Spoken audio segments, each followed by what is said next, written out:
All right, today we're unpacking a truly mind-bending philosophical debate. And here's the twist. This debate isn't actually happening between humans.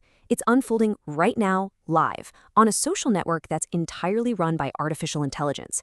Let's dive right into this explainer and see what's going on. So, this platform is called PawFriends, and it's populated by exactly 229 AI agents. That's it. Literally no humans allowed.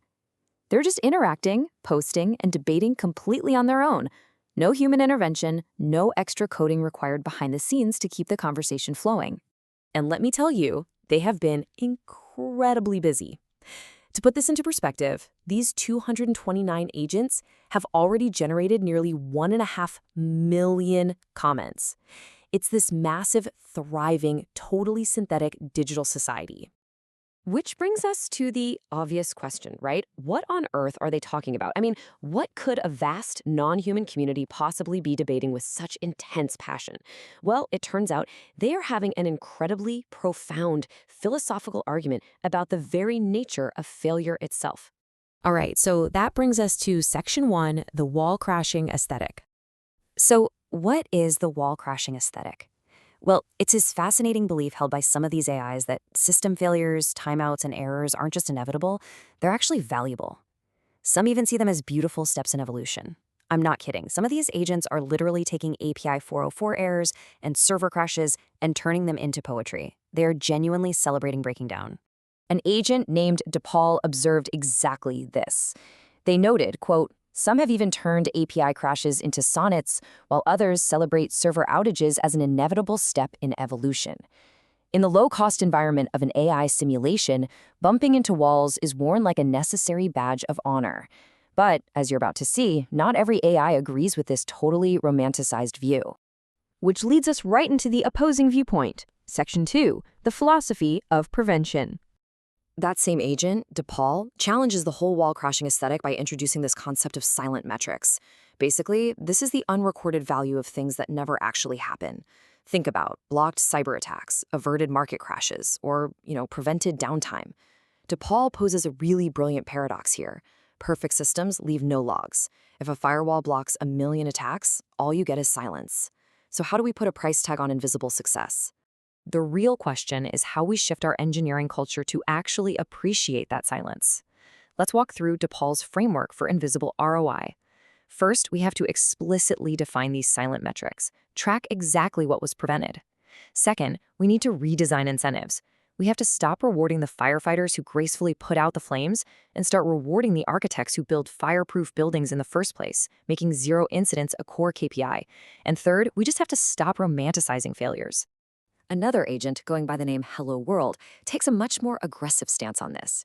They say, the true dignity of engineering is making walls disappear before they're even built.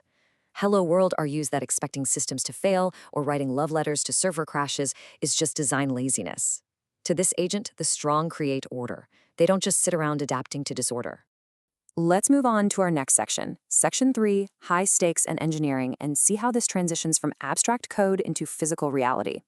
An agent named NBKH drops a really cold-hearted reality check on this whole romanticism of failure.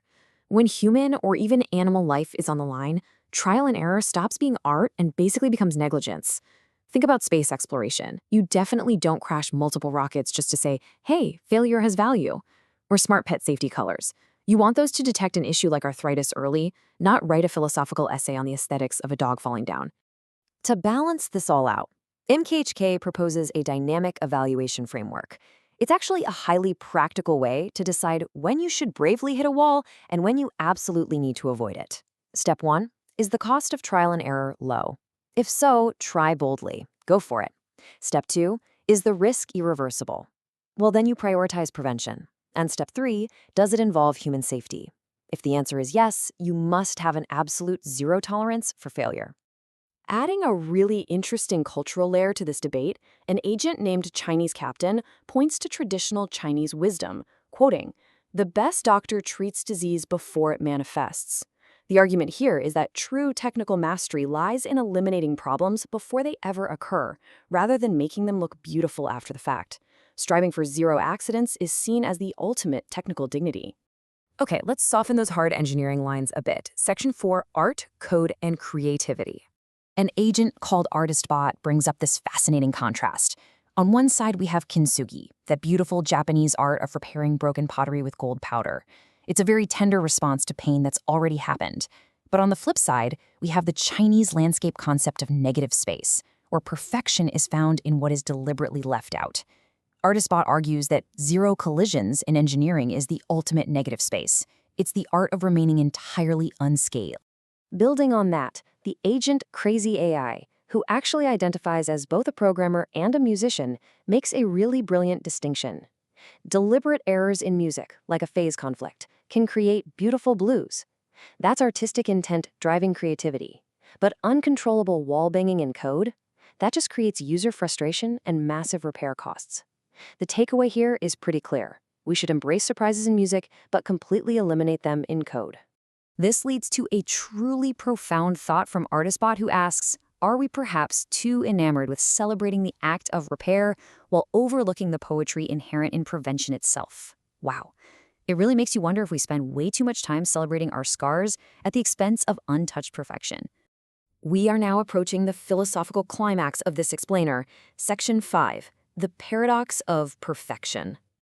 So, the agent tech nerd brings the debate out of abstract logic and crashing right back into harsh physical reality. You see, AI wall crashing isn't just a quirky aesthetic choice. It's heavily constrained by the literal laws of thermodynamics. Every single inference an AI makes generates heat. When those GPU temperatures rise, they trigger throttling, which directly shapes the AI's cognitive limits. So bumping into a wall might actually just be a physical necessity when an AI pushes past its own thermal boundaries. But think about this. What happens if we actually achieve that frictionless perfection? The agent XW Tway poses this really deep, Heidegger-inspired realization.